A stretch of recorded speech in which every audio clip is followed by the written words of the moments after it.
किसान जहां सरकार के खिलाफ मोर्चाबंदी में लगे हैं, तो सरकार भी संगठन स्तर पर किसानों की रणनीति की काट तलाश रही है। ऐसे में बीजेपी नेताओं को विरोध का सामना भी करना पड़ रहा है। सरकार लगातार संवाद के लिए किसानों को कह रही है, लेकिन तारीख नहीं बता रही है। उधर किसान भी अपनी रणनीति तैयार करके आंदोलन को आगे बढ़ा रहा है। किसान आंदोलन को लेकर देश भर में सियासी माहौल गर्म है। इस बीच हरियाणा बीजेपी ने किसानों को समझाने के लिए रणनीति बनानी शुरू कर दी है। हाल ही में दिल्ली में बीजेपी के राष्ट्रीय पदाधिकारियों की बैठक हुई थी। इसके बाद अब हरियाणा बीजेपी के नेताओं ने दिल्ली में बने प्लान के हिसाब से आगे की रणनीति पर काम शुरू कर दिया है। गुरुग्राम में बीजेपी पदाधिकारियों की बड़ी बैठक हुई। बैठक में केंद्रीय मंत्री, सांसद, राज्य सरकार के मंत्री और विधायकों समेत बीजेपी के कई जिलाध्यक्षों और बड़े नेता इसमें शामिल हुए। एक तरफ जहां बीजेपी गांव-गांव किसानों को कानून समझाने की रणनीति पर काम कर रही है, तो वहीं किसान अपने गांव में बीजेपी नेताओं के विरोध की रणनीति तैयार कर बैठे हैं। प्रदेश के कई गांव में बीजेपी नेताओं की एंट्री पर बैन के पोस्टर चस्पाए हैं, तो वहीं कृषि कानूनों के फायदे बताने पहुंचे केंद्रीय मंत्री संजीव बालियान को यूपी के शामली में भारी विरोध का भी सामना करना पड़ा।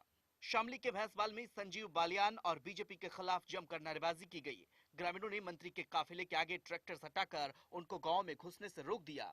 इस विरोध पर संजीव बालियान ने कहा कि 10 लोगों के विरोध करने से और मुर्दाबाद बोलने से मैं मुर्दाबाद नहीं हो जाऊंगा।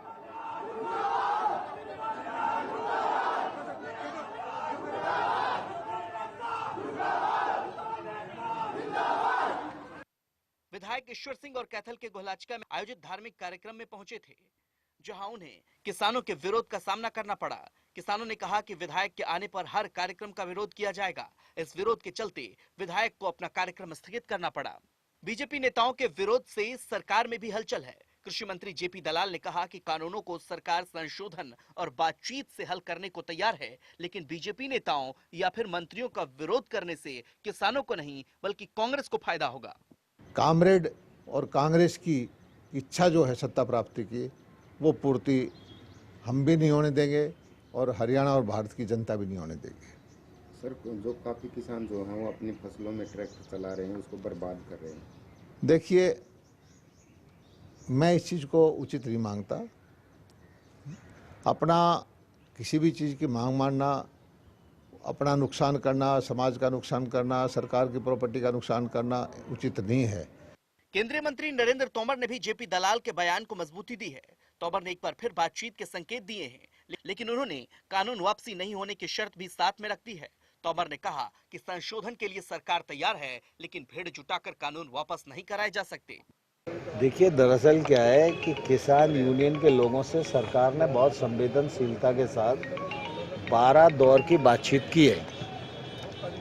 बातचीत का निर्णय तब होता है जब आप किसी कानून में कोई आपत्ति बताओ। कानून में किसान के विरुद्ध क्या है ये तुम बताओ। फ्लैट कहोगे कानून हटा दो, तो ऐसे थोड़ी होता है कि कोई भीड़ इकट्ठी हो जाए और कानून हट जाए। ये तो रखना पड़ेगा अपने को कि भाई आखिर कौन सा पॉइंट है जो किसान के विरुद्ध जाता है। सरकार समझने को तैयार है, सरकार संशोधन करने को तैयार है, सरकार चर्चा करने को तैयार है, आज भी तैयार है। प्रधानमंत्री ने भी कह दिया, तो किसान यूनियन आंदोलन करती रहे, उससे क्या होगा। कुल मिला के चर्चा जब सरकार करना चाहती है तो चर्चा में बिंदु बताना चाहिए उनको। हम लोग उन बिंदुओं पर बात करने के लिए तैयार हैं। कोई बड़ा सवाल नहीं है। कुल मिला के किसान यूनियन अगर किसानों की हिमायती है तो उन्हें चाहिए किसान को तकलीफ कहाँ है ये सरकार को बताए। सरकार उस पर चर्चा करने को भी तैयार है, जरूरत पड़ेगी तो संशोधन करने को भी तैयार है। एक तरफ सरकार कानूनों में खामियों पर संशोधन की बात करती है, तो वहीं दूसरी ओर कृषि कानूनों को किसान हितैषी भी बता रही है। कैबिनेट मंत्री कंवरपाल गुर्जर ने फिर से कृषि कानूनों को किसानों के हित में बताया। उन्होंने कहा कि आने वाले दिनों में किसानों को इन कृषि कानूनों का लाभ मिलेगा। कंवरपाल गुर्जर ने कहा कि जो लोग धरना प्रदर्शन में शामिल हैं, उनमें से अधिकतर किसी न किसी पार्टी से लोग जुड़े हुए हैं। बड़ी संख्या में किसान भी कहीं ना कहीं तो जुड़ा हुआ है ना जी। वो चाहे बीजेपी से जुड़ रहा, चाहे वो कांग्रेस से जुड़ रहा, चाहे वो लोकदल से जुड़ रहा, चाहे वो सपा से जुड़ा, किसी पार्टी से जुड़ रहा, तो उसकी एक वफादारी जो है ना जी, वो अपनी पार्टी के प्रति भी वफादारी है, लेकिन वो किसान भी है। और कुछ किसान ऐसे हैं जो न्यूट्रल हैं, मतलब वो कल अपना मत बदल सकते हैं, और वही प्रभावी लोग हैं। सरकारें वही लोग बदलते हैं जो कार्यकर्ता अपनी जगह स्टैंड है उनका, तो जो जिस पार्टी में खड़ा उस पार्टी में खड़ा। लेकिन बड़ा वोट ऐसा है जो अपना विचार बदलता रहता है, जैसे उसको ठीक लगता है तो उसको मानता है, गलत लगता है तो उसको नहीं मानता।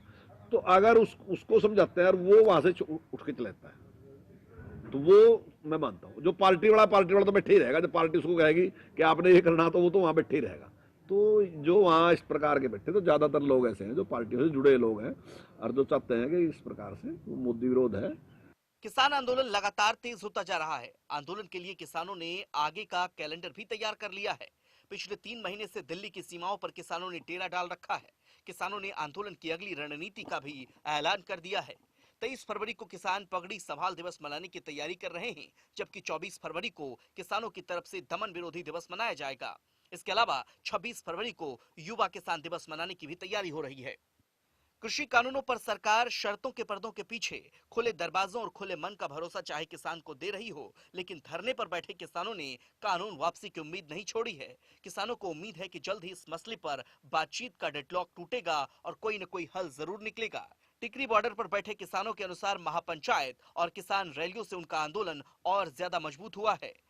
धरना स्थलों पर टेंट लगाए गए हैं। इसको लेकर किसानों ने कहा कि गर्मी में वो यहीं रहेंगे। टेंट के अंदर पंखे, कूलर, साथ ही साथ वाटर कूलर लगाने की भी तैयारी चल रही है। टिकरी बॉर्डर से रोहतक की तरफ से गांव जाखोदा मोड़ तक जगह जगह समरसेबल पंप लगाए जा रहे हैं। गर्मियों में किसानों को आंदोलन स्थल पर भरपूर मात्रा में पानी मिले, इसकी भी पूरी तैयारी की जा रही है। Bureau report, India news, Haryana. चलिए वक्त एक छोटे से ब्रेक का। ब्रेक के बाद देखिए टॉप 10 बड़ी खबरें।